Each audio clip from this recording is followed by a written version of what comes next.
কুত্তার বাচ্চা, তোর সাহস কি করে হয় তুই আমার গায়ে ময়লা পানি মারছিস? আপু, আমি আপনাকে দেখতে পাইনি, আপনি হঠাৎ নিচে চলে আসছেন। তুই আমার গায়ে ইচ্ছা করে ফেলছিস, এর জন্য তোকে শাস্তি পেতে হবে। আমি তো বলছি আপনার গায়ে ইচ্ছে করে পানি মারি নাই।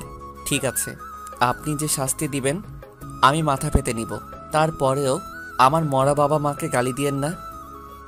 তুই এক্ষুনি আমার জামা পরিষ্কার করে দিবি এবং আগে 50 বার কান ধরে উঠবি আর বসবি। ঠিক আছে আপু, আপনি যা বলবেন আমি তাই করছি। কি আর করার, আপুর কথা মতো কান ধরে উঠতে বসতে লাগলাম। আপু রুমে গিয়ে জামা চেঞ্জ করে ময়লা জামা আমার সামনে দিয়ে রুমে চলে গেল। কান ধরা শেষ করে আপুর জামাগুলো নিয়ে ওয়াশরুমে চলে গেলাম। জামা পরিষ্কার করে ছাদের উপরে দিয়ে নিজের রুমে আসলাম। ওয়াশরুমে ঢুকে ফ্রেশ হয়ে কলেজে যাওয়ার জন্য রেডি হতে লাগলাম। রেডি হতে হতে আপনাদের পরিচয়টা দিয়ে দেই, আমি রাসেল। দুনিয়ায় আপন বলতে কেউ নেই। মা আমাকে জন্ম দেওয়ার 5 মাস পর অসুস্থ হয়ে মারা যায়। এরপর বাবা আমাকে লালন পালন করে। কোনো রকম এসএসসি পাশ করার পর আব্বু রোড দুর্ঘটনায় মারা যায়। আব্বু রিক্সা চালিয়ে আমার পড়ালেখার খরচ চালিয়েছে। বাবা মারা যাওয়ার 1 মাস পর ঢাকায় চলে আসি। রাস্তা দিয়ে হাঁটতে আসি, কোথায় যাব কি করব কিছুই মাথায় আসছে না। এই ঢাকা শহরে আমার কেউ নেই, তাই যাওয়ার মতো স্থান নেই। এসব ভেবে হাঁটতেছি, হঠাৎ একটা গাড়ি এসে আমাকে ধাক্কা মারে। আমি রাস্তার এক পাশে গিয়ে পড়ি। এরপর আর কিছু মনে নেই। যখন চোখ খুলি তখন দেখি আমি একটা হাসপাতালের কেবিনে শুয়ে আছি। আমার পাশে একজন বাবার বয়সী লোক বসে আছে। আমাকে চোখ খুলতে দেখে উনি বলল, যাক, অবশেষে তোমার জ্ঞান ফিরেছে। আজ একদিন পর তোমার জ্ঞান ফিরেছে।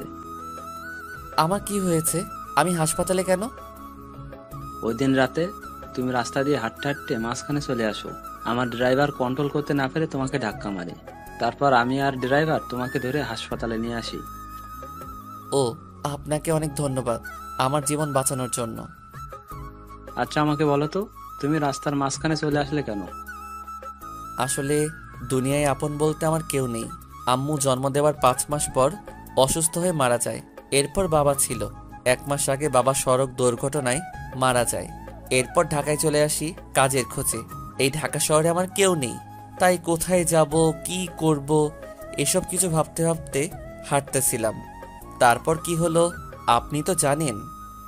কে বলেছে তোমার আপন কেউ নেই? আজ থেকে আমি তোমার সব। তুমি এখন থেকে আমার বাসায় থাকবে। আপনার পরিবারের মানুষ কি বলবে? আর আপনাকে তো আমি চিনি না। আমার পরিবারে আমি, স্ত্রী এবং একটা মেয়ে আছে। আর আমি হচ্ছি বাংলাদেশ টপ বিজনেসম্যানদের একজন, নাদিয়া গ্রুপ অফ কোম্পানির মালিক রহমান শিকদার। নাদিয়া হচ্ছে আমার মেয়ের নাম। আমি আপনার বাসায় যেতে পারি, কিন্তু আমাকে কোনো কাজ দিতে হবে। তুমি আমাকে আপনি করে বলছো কেন? এখন থেকে আঙ্কেল বলে ডাকবে। আর তোমাকে এখন কোনো কাজ করতে হবে না। কতটুকু পর্যন্ত লেখাপড়া করেছো? জি, আমি এবার এসএসসি পাশ করেছি। ঠিক আছে, তাহলে তুমি আগে পড়ালেখা শেষ করো, তারপর আমার অফিসে চাকরি করবে। আপনি অনেক ভালো মনের মানুষ আঙ্কেল। দুনিয়ায় আপনার মতো মানুষ থাকলে মেধাবী ছেলেগুলো রাস্তায় থাকতে হতো না। আচ্ছা ঠিক আছে, তুমি এখন রেস্ট নাও। আমি ড্রাইভারকে ফোন দিয়ে বলে দিচ্ছি, সে খাবার নিয়ে আসবে। খাবার খেয়ে ওষুধগুলো খেয়ে নেবে। আমি ডাক্তারের কাছে যাচ্ছি। এ কথা বলে আঙ্কেল কেবিন থেকে বেরিয়ে গেল। আজ 2 দিন পর আমাকে আঙ্কেলের বাসায় নিয়ে আসছে। আমাকে আন্টির সাথে পরিচয় করিয়ে দিল। আন্টির কথা শুনে বুঝতে পারলাম উনি আঙ্কেলের মতো অনেক ভালো মানুষ। বিকালে ওনার মেয়ে কলেজ থেকে আসার পর আমাকে তার সাথে পরিচয় করিয়ে দিচ্ছে। নাদিয়া আপুর কথা শুনে বুঝতে পারলাম উনিও অনেক ভালো মানুষ। আমাকে কত সহজে আপন করে নিছে। সুন্দরভাবে চলছিল আমার জীবন। আমাকে নাদিয়া আপুর কলেজে ভর্তি করিয়ে দিছে।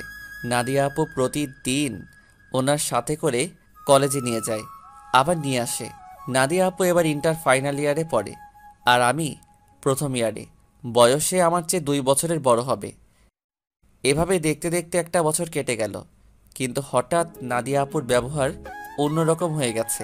আজ 1 মাস থেকে, আগে তো ভালো ছিল, কিন্তু হঠাৎ এত পরিবর্তন কেন? গতকাল রাতে অনেক বৃষ্টি হয়েছে, তাই ছাদে পাতা পড়ে পানি জমে গেছে। 1 বালতির মতো পানি হবে। আমি পানিগুলো কুড়ে নিচে ফেলে দিলাম। হঠাৎ নিচের দিকে তাকিয়ে দেখি নাদিয়া আপু চোখ মুখ লাল করে দাঁড়িয়ে আছে। এরপর দ্রুত নিচে নেমে আসলাম। তারপর কি হলো আপনারা তো জানেন। আপনাদের সাথে কথা বলতে বলতে রেডি হয়ে নিচে চলে আসলাম। নিচে এসে দেখি আপু নাই। তাই আমি খালাকে জিজ্ঞেস করলাম, খালা, নাদিয়া আপু কোথায়? উনি কি নাস্তা করবে না? নাদিয়া ম্যাম তো নাস্তা করে গাড়ি নিয়ে কলেজে চলে গেছে। ও আচ্ছা, ঠিক আছে। তাহলে তুমি আমাকে নাস্তা দাও। আজকে আমার পাঠক পাঠিকা ভাই বোনদের সাথে কথা বলতে বলতে দেরি হয়ে গেছে। পাঠক পাঠিকা এরা আবার কারা? আরে খালা, যারা আমার গল্প নিয়মিত পড়ে তাদের বলছি। আমি তো এত কিছু বুঝি না, পড়ালেখা করি নাই, তাহলে বুঝবো কেমনে? তুমি বরং নাস্তা করে তাড়াতাড়ি কলেজে যাও। আমি আর কোনো কথা না বলে নাস্তা করে ব্যাগটা নিয়ে বাসার বাইরে চলে আসলাম। তারপর একটা রিক্সা নিয়ে কলেজে যেতে লাগলাম। এবার আপনারা হয়তো বলবেন, আপনার আঙ্কেল আন্টি কোথায়? আসলে আঙ্কেল আন্টি গ্রামে আঙ্কেলের বাসায় গেছে। আজকে প্রায় 15 দিন হয়েছে। কবে আসবে সেটা এখনো বলে নাই। এই 15 দিন নাদিয়া আপু আমাকে গাড়িতে করে কলেজে নিয়ে যায়নি। 15 দিন আগে শুধু গাড়িতে করে কলেজে নিয়ে যেত, কিন্তু আসার সময় নিয়ে আসতো না। আমি সেটা আঙ্কেল আন্টিকে বলি নাই, তাহলে আপুকে বকাঝকা করবে। আপু আমার সাথে খারাপ ব্যবহার করছে ঠিকই, কিন্তু কখনো গায়ে হাত তোলে নাই। আজকে আমার দোষের কারণে থাপ্পড় মেরেছে। আমার দরকার ছিল নিচে তাকিয়ে পানিগুলো ফেলার, তাহলে আর আপুর গায়ে পড়তো না। কথা বলতে বলতে কলেজে চলে আসলাম। পকেটে হাত দিয়ে দেখি মানি ব্যাগ আনতে ভুলে গেছি। সব পকেটে হাত দিয়ে দেখি 30 টাকার মতো আছে। রিক্সা ভাড়া মিটিয়ে কলেজের গেট দিয়ে ভিতরে ঢুকলাম। তারপর ক্লাসের সামনে চলে গেলাম। দেখি স্যার পড়া শুরু করে দিছে। স্যার, ভিতরে আসতে পারি? আরে রাসেল, তুমি আজকে এত দেরি কেন কলেজ আসতে? আসলে স্যার, বাসায় একটু কাজ ছিল, সেগুলো শেষ করে আসতে দেরি হয়ে গেছে। ঠিক আছে, এখন সিটে গিয়ে বসো। Okay sir. আমি আর কোনো কথা না বলে রাফির পাশে গিয়ে বসলাম। রাফি বলল, কিরে, তোর গাল লাল হয়ে আছে কেন? শালা, স্যার ধরতে পারে নাই। তুই শালা কিভাবে ধরলি? শুন, আমি তোর বেস্ট ফ্রেন্ড। তোর চেহারার দিকে তাকালে আমি সব বুঝতে পারি। এখন বল, লাল হয়ে আছে কেন? নাদিয়া আপু কি তোর গায়ে হাত তুলেছে? তোকে কলেজ ছুটি হওয়ার পর সব খুলে বলবো। রাফি আর কোনো কথা বলল না। আসলে আমরা দুজন বেস্ট ফ্রেন্ড। আমি আমার সব কিছু ওর সাথে শেয়ার করি, আর রাফি তার সব কিছু আমার সাথে শেয়ার করে। রাফির বাবা আঙ্কেলের মতো একজন বিজনেসম্যান। সবগুলো ক্লাস শেষ করে দুই বন্ধু বাইরে আসলাম। এবার বল, নাদিয়া আপু তোকে কেন মেরেছে? আসলে আমি আজকে সকালে, তারপর সব কিছু খুলে বললাম। এজন্য বুঝি তোর গায়ে হাত তুলবে? হাত তো তুলেছে, আবার কান ধরে উঠবাস করিয়েছে, জামা কাপড় পরিষ্কার করিয়েছে। আচ্ছা, এসব কথা বাদ দে। আমারই ভুল ছিল নিচে তাকিয়ে পানিগুলো ফেলার। ঠিক আছে, চল আজকে তোকে বাসায় নামিয়ে দিয়ে আসি। ঠিক আছে, চল। না করলাম না, কারণ আমার কাছে টাকা নেই। রাফির কাছ থেকে অনেক টাকা নিয়েছি, আবার টাকা দিতে গেলে নেয় না। নিজের কাছে খারাপ লাগে টাকার কথা বলতে।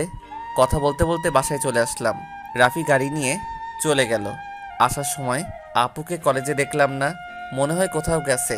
বাসার ভিতরে ঢুকে কলিং বেল চাপ দিলাম। খালা এসে দরজা খুলে দিল। আমি খালাকে বললাম, খালা, নাদিয়া আপু কি বাসায় আছে? তুমি যাওয়ার 30 মিনিট পর বাসায় চলে এসেছে, এখনো রুমে আছে। দেখে মনে হচ্ছে মন খারাপ। ঠিক আছে খালা, আমি রুমে গেলাম। আমি ফ্রেশ হয়ে আসছি, তুমি টেবিলে খাবার দাও। ঠিক আছে, যাও। আমি রুমে এসে ব্যাগটা টেবিলের উপর রেখে ওয়াশরুমে চলে গেলাম। ফ্রেশ হয়ে একটা জামা গায়ে দিয়ে নিচে চলে আসলাম। দেখি নাদিয়া আপু আসে নাই। তাই আমি আপুর রুমের সামনে দাঁড়িয়ে বললাম, আপু দরজাটা খোলো। কেন, কি হয়েছে? খাবার খেতে আসো। সেই সকালে রুমে ঢুকে বসে আছো, কি হয়েছে তোমার?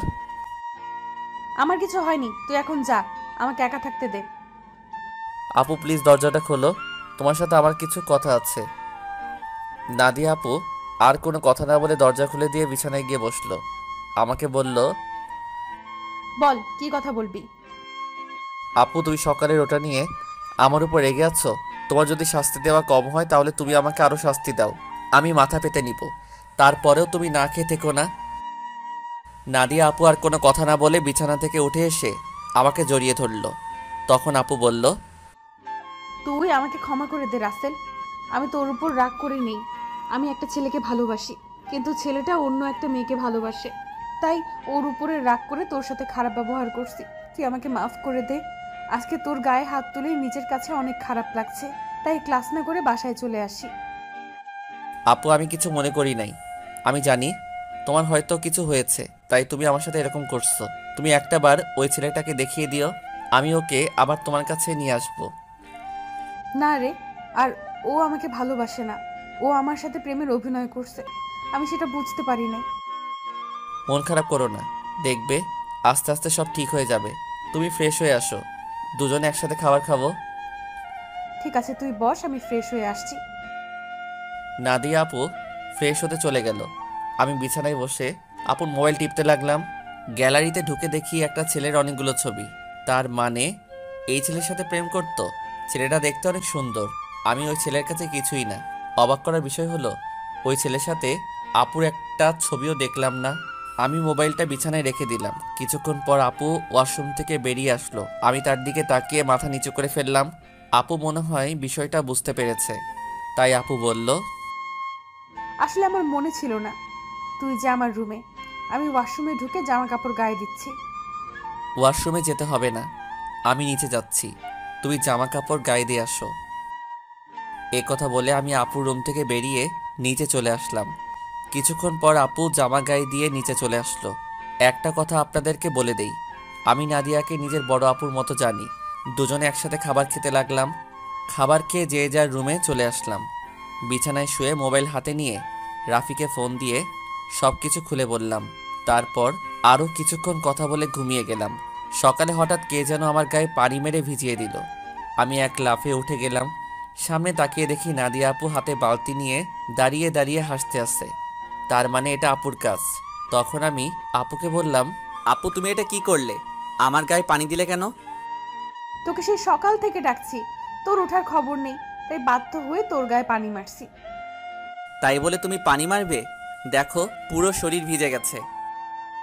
ভালো হয়েছে, এখন কথা না বলে গোসল করে রেডি হয়ে নিচে আয়।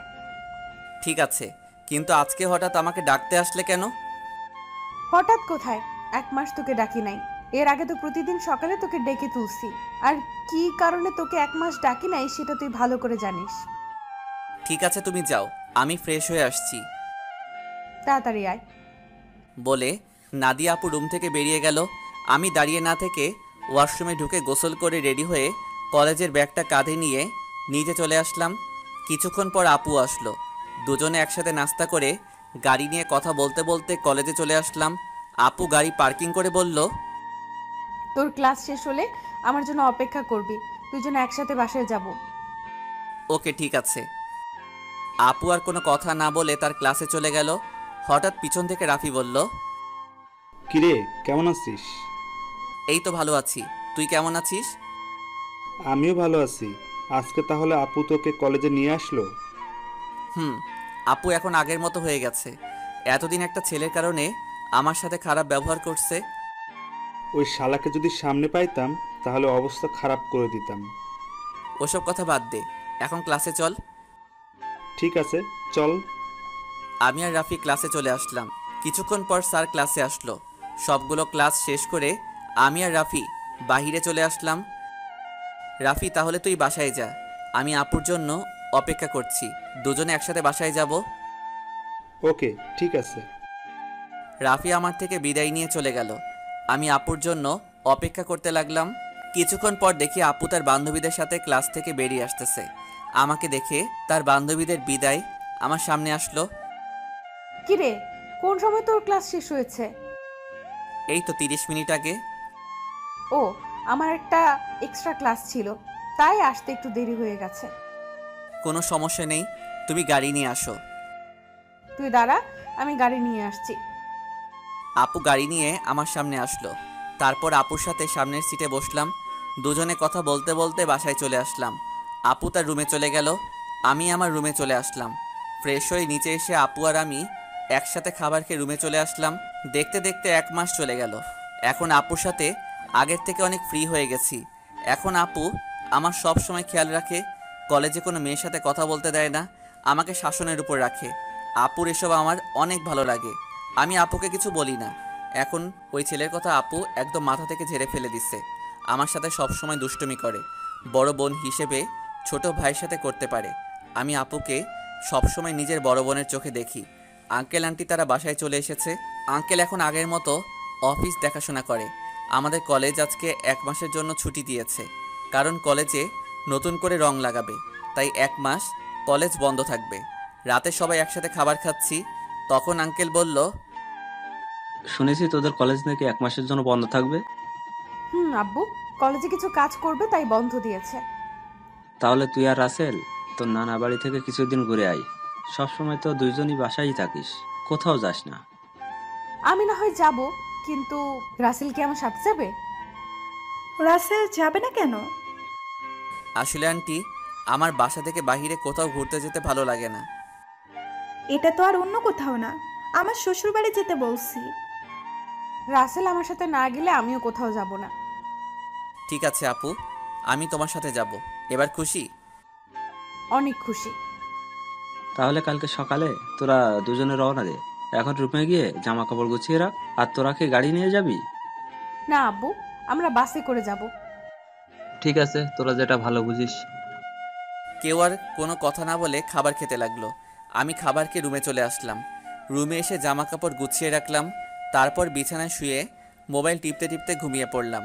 পরের দিন সকালে আপু এসে আমাকে ডেকে তুলল। আমাকে রেডি হতে বলে তার রুমে চলে গেল।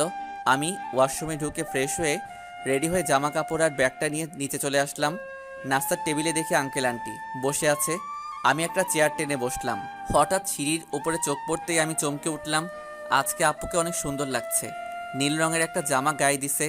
আপুকে নীল রঙের জামায় অনেক সুন্দর লাগছে।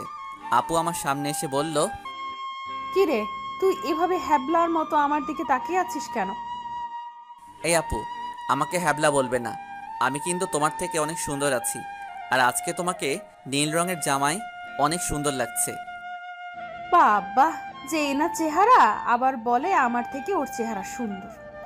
যা, একটু তোমার রূপের প্রশংসা করলাম, এখন থেকে আর করব না।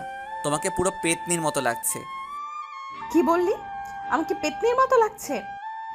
প্রথমে প্রশংসা করলাম, কোনো দাম পেলাম না, তাই তোমাকে পেতনি বললাম। আজকে তোকে আমি মেরেই ফেলবো।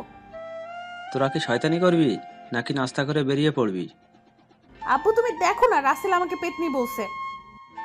ও তো ছোট, তাই তোর সাথে দুষ্টামি করছে। এখন কথা না বলে নাস্তা করে বেরিয়ে পড়। নাদিয়া আপু আমার দিকে তাকিয়ে একটা ভেঙচি মেরে একটা চেয়ার টেনে বসে পড়ল। সবাই নাস্তা করতে লাগলাম। নাস্তা খাওয়া শেষ করে আঙ্কেল আন্টির কাছে বলে বাসা থেকে বেরিয়ে আসলাম। তারপর গাড়িতে করে বাস কাউন্টারে চলে আসলাম। ড্রাইভার আমাদের বাস কাউন্টারে নামিয়ে দিয়ে চলে গেল। আসার সময় আঙ্কেল আমার পকেটে কিছু টাকা ঢুকিয়ে দিল। তাই বাস কাউন্টারে গিয়ে টিকিটের জন্য টাকা বের করতে গিয়ে দেখি 15 থেকে 20 হাজারের মতো হবে। আমি 2টা টিকিট নিলাম। তারপর টিকিট নিয়ে দুজনে বাসে উঠলাম। দুজনের একসাথে সিট। বাস 20 মিনিট পর ছেড়ে দিল। এই দেখছেন আমি কেমন মানুষ। নাদিয়া আপুর নানার বাড়ির কথা বলতে ভুলে গেছি। আপুর নানার বাড়ি যশোরে। আমি কখনো যাইনি, কিন্তু আপুকে একবার যেতে দেখেছি, তাই আপু সব চিনে। শোন, নানার বাড়িতে গিয়ে কোনো মেয়ের সাথে কথা বলতে পারবি না, আর রিয়ার থেকে দূরে দূরে থাকবি। আমি কি আর কখনো তোমার নানার বাড়ি গেছি? আমি তো কাউকে চিনি না। আর এই রিয়াটাকে? রিয়া হচ্ছে আমার মামাতো বোন, ও তোর সেম ক্লাসে পড়ে। ঠিক আছে, কিন্তু ও যদি আমার সাথে কথা বলতে আসে তখন কি করব? তুই বলবি না। আমি যদি না কথা বলি তাহলে বলবে আমি বোবা, আর না হয় বলবে আমি বেশি ভাব দেখাই। কথা বলবি, কিন্তু বেশি কথা বলতে পারবি না। ঠিক আছে।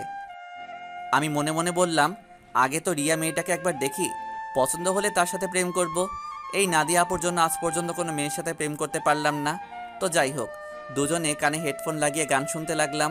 বাস এসে একটা রেস্টুরেন্টে থামলো। তখন আমি নাদিয়া আপুর দিকে তাকিয়ে দেখি ঘুমিয়ে আছে। আমি আপুকে ডাক দিলাম। আপু চোখ খুলে বলল, কিরে, ডাকছিস কেন? আপু বাস একটা রেস্টুরেন্টে থামছে, চলো দুজনে খাবার খেয়ে নেই। ঠিক আছে চল। নাদিয়া আপু আর আমি বাস থেকে নেমে রেস্টুরেন্টের ভিতরে ঢুকে গেলাম। আপু ওয়াশরুমে ঢুকে ফ্রেশ হয়ে আসলো। আমি অন্য একটা ওয়াশরুমে ঢুকে ফ্রেশ হয়ে আসলাম। দুজনে গিয়ে একটা টেবিলে গিয়ে বসলাম। আপু ওনার মতো করে অর্ডার করলো, আমি আমার মতো অর্ডার করলাম। কিছুক্ষণ পর ওয়েটার খাবার নিয়ে আসলো, দুজনে খাবার খেতে লাগলাম। খাবার খেয়ে দুজনে আবার বাসের ভিতরে চলে আসলাম, আবার আগের মতো বসে পড়লাম। বাস কিছুক্ষণ পর ছেড়ে দিল। বাস চলছে আপন গতিতে। আমরা দুজন আবার হেডফোন লাগিয়ে গান শুনতে লাগলাম। দেখতে দেখতে আমরা এখন যশোর চলে এসেছি। দুজনে বাস থেকে নেমে দেখি একটা গাড়ি আমাদের সামনে দাঁড়িয়ে আছে, আর গাড়ির সাথে একজন লোক দাঁড়িয়ে আছে। নাদিয়া মামা বলে তাকে জড়িয়ে ধরলো। আসলে আমি কখনো আপুর মামাকে দেখি নাই। ওর মামা ঢাকায় মনে হয় সহজে যায়নি, তাই চিনতে পারলাম না। আমি আর আপু পিছনের সিটে বসলাম। তখন আপুর মামা বলল, তাহলে এই হচ্ছে রাসেল? মামা, ও হচ্ছে রাসেল। তুমি তো বাইরে ছিলে, তাই দেখো নাই। ও তার মানে নাদিয়ার মামা বাহিরে ছিল। তখন নাদিয়ার মামা বলল, কেমন আছো রাসেল? পড়ালেখা কেমন চলছে? জি মামা, আমি অনেক ভালো আছি, আর পড়াশোনা ভালোই চলছে। ও, তা কয়টা মেয়ের সাথে প্রেম করো? মামা আপনি এটা কি বলছেন? আরে সমস্যা নেই, আমাকে তোমার বন্ধু ভাবে বলতে পারো। প্রেম মনে হয় আমি কখনো করতে পারবো না। একটা পেত্নীর কারণে সবসময় আমাকে মেয়েদের থেকে দূরে সরিয়ে রাখে। ও মা, তাই? তা সে মানুষটাকে? আমি আপুর দিকে তাকিয়ে দেখি আমার দিকে চোখ লাল করে তাকিয়ে আছে।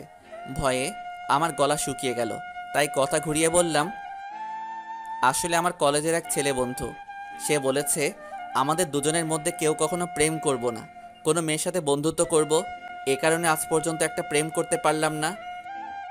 আমার কথা শুনে মামা হাসতে হাসতে শেষ। আপুর দিকে তাকিয়ে দেখি এবার মুচকি মুচকি হাসছে। যাক বাবা, এবার তাহলে বেঁচে গেছি। তা না হলে খাচ্চুন্নি আজকে আমার অবস্থা খারাপ করে ছাড়তো। কথা বলতে বলতে মামা একটা বাসার ভিতরে গাড়ি ঢুকিয়ে দিল। আমি আর আপু গাড়ি থেকে নামলাম। আপু দৌড়ে ভিতরে চলে গেল। আমি এক জায়গায় দাঁড়িয়ে আছি। মামা গাড়ি পার্কিং করে আমার সামনে এসে বলল, কি ব্যাপার রাসেল, তুমি এখানে দাঁড়িয়ে আছো কেন? ভেতরে যাও। আমি কেমন করে যাব? আমি তো কাউকে চিনি না। আপু তো আমাকে না নিয়ে দৌড় দিয়ে ভিতরে চলে গেল। ও, এ ব্যাপার। ঠিক আছে, তুমি আমার সাথে আসো। এটা হচ্ছে আমাদের বাড়ি। আপনাদের বাড়িটা অনেক সুন্দর। এই বাড়িটা আব্বু বানিয়েছে প্রায় 5 কোটি টাকা খরচ করে। বাইরে থেকে যদি এত সুন্দর হয়, না জানি ভিতরে দেখতে কেমন। ভিতরে আসো, তারপর দেখো কেমন লাগে। দুজনে কথা বলতে বলতে ভিতরে গেলাম। ভিতরে ঢুকে আমি তো আরো অবাক হয়ে গেলাম। পুরো বাড়িটা রাজপ্রাসাদের মতো। বাইরে থেকে ভেতর কেমন লাগছে? অনেক সুন্দর মামা। গ্রামের ভেতরে আমাদের বাড়িটা 1 নম্বরে আছে। এমন বাড়ি আর কোথাও নাই। হুম। ঠিক আছে, তুমি উপরে গিয়ে ডান হাতের পাশের রুমে চলে যাও। যতদিন এই বাড়িতে থাকবে ততদিন ওই রুমেই থাকবে। ওকে ঠিক আছে মামা। এই বলে আমি সিঁড়ি বেয়ে উপরে উঠলাম। তারপর হাতের ডান পাশের রুমে ঢুকে গেলাম। ভিতরে ঢুকে দেখি রুমটা অনেক সুন্দর। আমি কাঁধের ব্যাগটা বিছানায় রেখে জামা কাপড় বের করে ওয়াশরুমে ঢুকে গেলাম।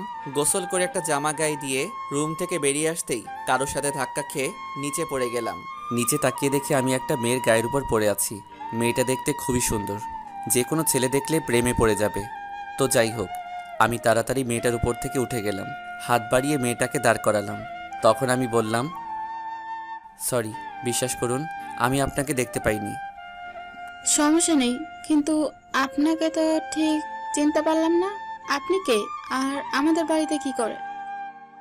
আমি রাসেল, নাদিয়া আপুর সাথে এসেছি। আমি নাদিয়া আপুদের বাসায় থাকি।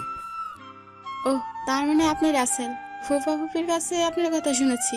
আমি রিয়া, নাদিয়া আপুর মামাতো বোন। ও, তার মানে আপু আসার সময় আপনার কথা বলছে? নাদিয়া আপু আপনাকে আমার ব্যাপারে কি বলছে? তেমন কিছু না, বলছে আপনি নাকি আমার সেম ইয়ারে পড়েন। বাকিটা বললাম না, শুনলে রিয়া কষ্ট পাবে, তাই ওই কথা বললাম না। তখন রিয়া বলল, ও, তার মানে আপনি আমার সেম ইয়ারে পড়েন। তাহলে আমরা আপনি করে বলছি কেন? আমরা তোর নাম এবং তুই করে বলতে পারি। ঠিক আছে, এখন থেকে তুই করে বলবো। এখন চলো নিচে যাই। আসার পর তোর আম্মুর সাথে কথা বলি নাই এবং তোর দাদা দাদির সাথে দেখা করি নাই। ঠিক আছে, চল।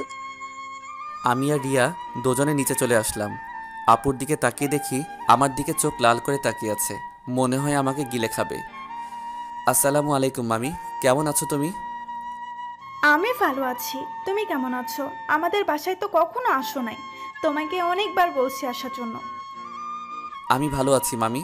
আসলে মামি, আমার বাসা থেকে কোথাও যেতে ভালো লাগে না। আপু আমাকে নিয়ে এসেছে। নাদিয়া যদি না বলতো তাহলে বুঝি আসতে না? আসলে তেমন কিছু না মামি। আচ্ছা, এসব কথা বাদ দাও তো। এখন বলো, নানা নানি কোথায়? তাদের তো দেখছি না। আসলে আব্বু আম্মুকে নিয়ে তার ভাইয়ের বাসায় বেড়াতে গেছে। বুড়ো বয়সে ঘুরতে গেছে তারা? বুড়ো হলে বুঝি যেতে পারে না?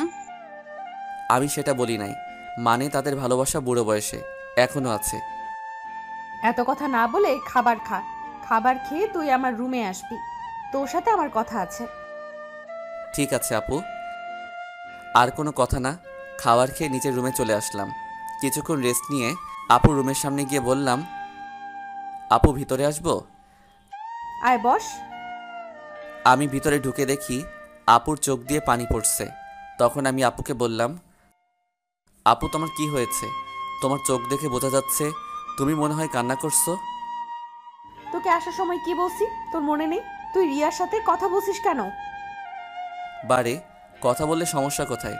তোমাকে বলছি না আমি বেশি কথা বলবো না।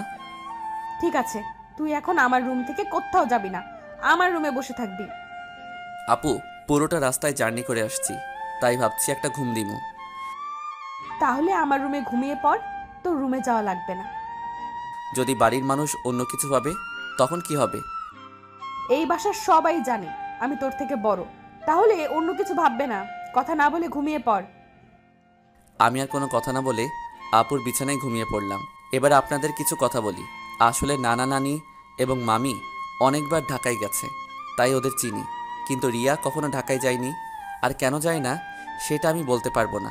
আমার ঘুম আসার পর আপু আমার দিকে তাকিয়ে আছে আর মনে মনে বলে, রাসেল, তুই কি আমার মুখের কথা বুঝতে পারিস না? আমি তোর এত খেয়াল কেন রাখি? তোকে কোনো মেয়ের সাথে কথা বলতে দেইনি কেন? কারণ আমি তোকে অনেক ভালোবাসি। তোকে যদি আমার জীবনে না পাই তাহলে আমার এই জীবন শেষ করে দিব। আমি তোকে অন্য মেয়ের সাথে সহ্য করতে পারবো না। এই কথা বলে আপু আমার কপালে এবং গালে 4-5টা চুমু খেলো। তারপর রুম থেকে বেরিয়ে রিয়ার রুমে গেল। রিয়া বিছানায় শুয়ে কি যেন ভাবছে। তখন আপু রিয়ার পাশে বসে বলল, কি রে রিয়া, তোকে দেখে বোঝা যাচ্ছে তুই কিছু একটা নিয়ে চিন্তিত আছিস। আসলে আপু তেমন কিছু না। এখন বলো হঠাৎ আমার রুমে? কেন, তোর রুমে কি আসা যাবে না? আরে আমি ওইভাবে বলিনি। আচ্ছা, ওটা বাদ দাও। তোমাকে একটা কথা বলি, রাসেল কি কোনো মেয়ের সাথে প্রেম করে? কেন, আমার জানা মতে রাসেল কোনো মেয়ের সাথে প্রেম করে না। তা এটা কেন জিজ্ঞেস করলি? না আপু, এমনি জিজ্ঞাসা করলাম। তা আপু তোমার লেখাপড়া কেমন চলছে? আমার তো ভালোই চলছে, তোর কেমন চলছে? আমারও ভালোই চলছে। ঠিক আছে, তুই থাক, আমি রুমে গেলাম। এই কথা বলে আপু নিজের রুমে চলে আসলো। আর এদিকে রিয়া ভাবছে, তাহলে আমার লাইন ক্লিয়ার, আমি রাসেলকে আমার করে নিব। আমি ওকে প্রথম দেখাই ভালোবেসে ফেলেছি। আমাকে যে করেই হোক রাসেলের মন জয় করতে হবে। কিন্তু আমি ওর মন জয় করব কেমন করে? তখন রিয়া ভাবতে লাগলো। হঠাৎ তার মাথায় একটা বুদ্ধি আসে, আমাকে তার সাথে প্রতিদিন কলেজে নিয়ে যাবে। তারপর আস্তে আস্তে রাসেলকে রিয়ার প্রতি দুর্বল করবে। বিকালে ঘুম থেকে উঠে দেখি আপু আমার পাশে শুয়ে আছে, যেন একটা পিচ্চি মেয়ে আমার পাশে শুয়ে আছে। আমি আপুর দিকে তাকিয়ে বিছানা থেকে নামতেই আপুর ঘুমটা ভেঙে গেল। কি ব্যাপার আপু, তুমি উঠলে কেন? ঘুম ভেঙে গেছে তাই উঠে গেলাম। তুই ফ্রেশ হয়ে আয়, দুজনে মিলে গ্রামটা ঘুরে দেখব। ঠিক আছে, আমি রুমে গিয়ে ফ্রেশ হয়ে আসছি। এই বলে আপুর রুম থেকে বেরিয়ে নিজের রুমে চলে আসলাম।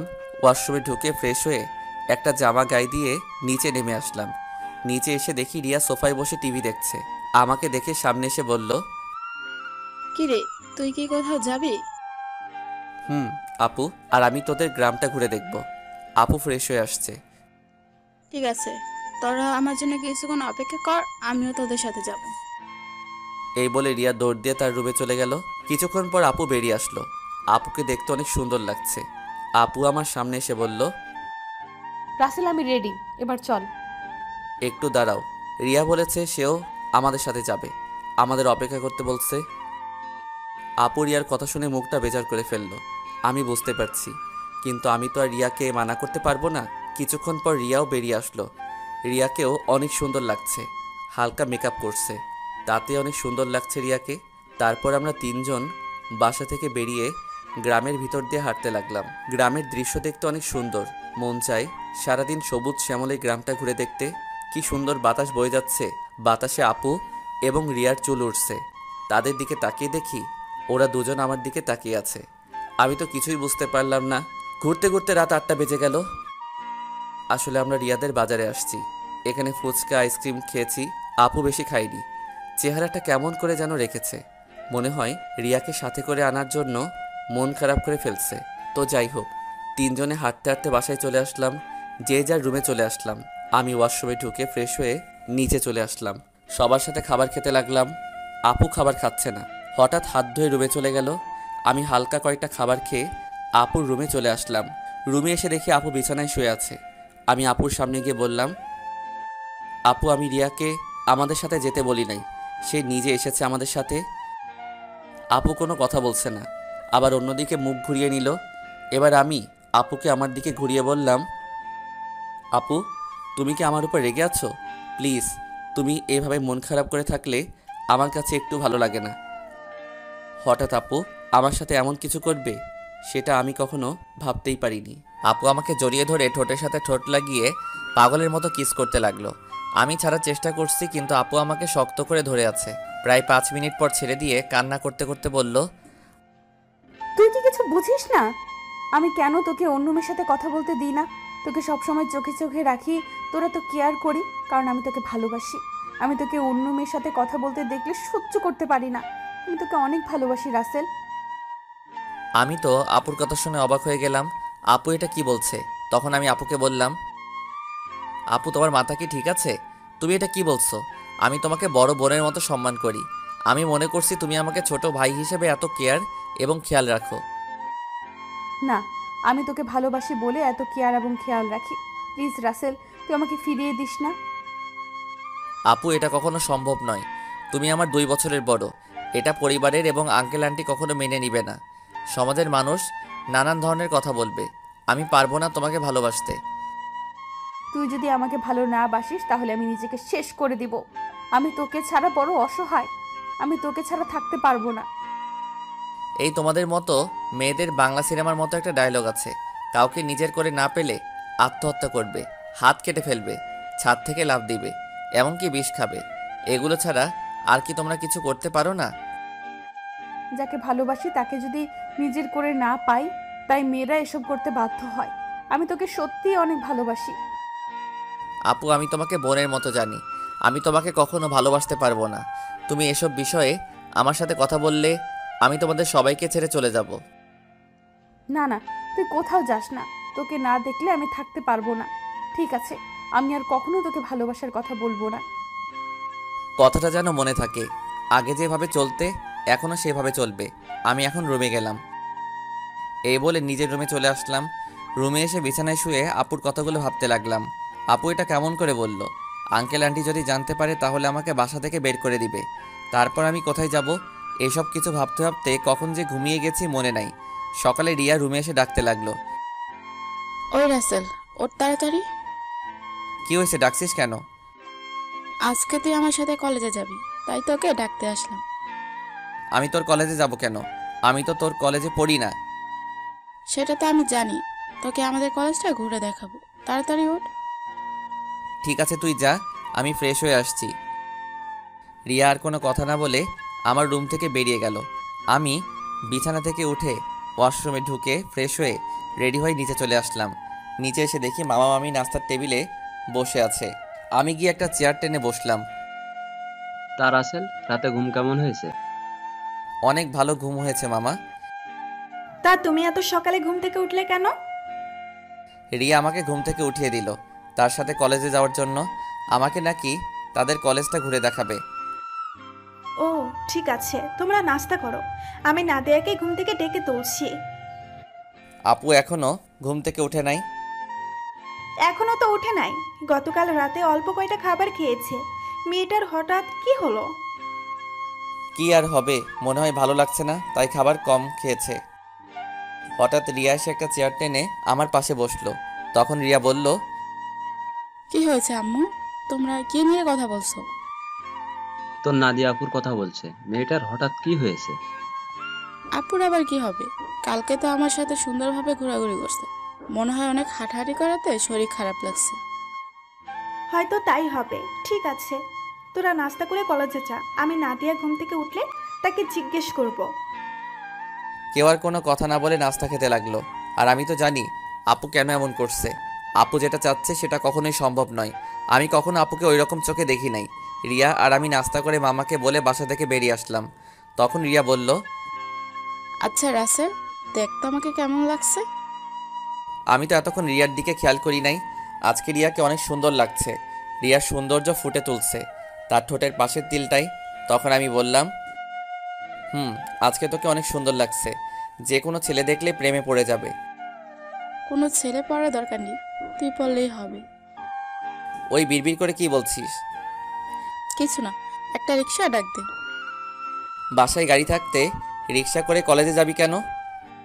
আমার মন বলছে তুই একটা রিক্সা ডাক দে। ওই একটা রিক্সা ডাক দিব কেন? আমরা তো দুইজন এখানে, একটা রিক্সায় কি করে যাব? ওই হারামি, রিক্সায় করে আমি আর তুই যেতে পারবো না। বেশি কথা না বলে রিক্সা ডাক দে। ঠিক আছে দিচ্ছি। একদিনের পরিচয় তুই আমার সাথে এইভাবে ঝগড়া করছিস? তোর সাথে তো এখনো কিছুই করি রে। তাড়াতাড়ি রিক্সা ডাক দে, এমনি দেরি হয়ে যাচ্ছে। আমি আর কোনো কথা না বলে একটা রিক্সা ডাক দিলাম। দুজনে রিক্সায় উঠলাম। তখন রিয়া বলল, আচ্ছা রাসেল, তুই কি কখনো প্রেম করেছিস কোনো মেয়ের সাথে? আমার দ্বারা এসব হবে না। আমার সাথে কোনো মেয়ে প্রেম করবে না। আমার চেহারা ভালো না। কে বলেছে তোর চেহারা খারাপ? তুই দেখতে অনেক সুন্দর। সুন্দর হলে কি হবে? আপু তো আমাকে কোনো মেয়ের সাথে প্রেম করতে দিবে না। আর আমিও মনের মতো কাউকে পাইনি। আশেপাশে তাকালেও পেতে পারিস। আমার পাশে তুই ছাড়া আর তো কেউ নেই। তাহলে পাবো কি করে?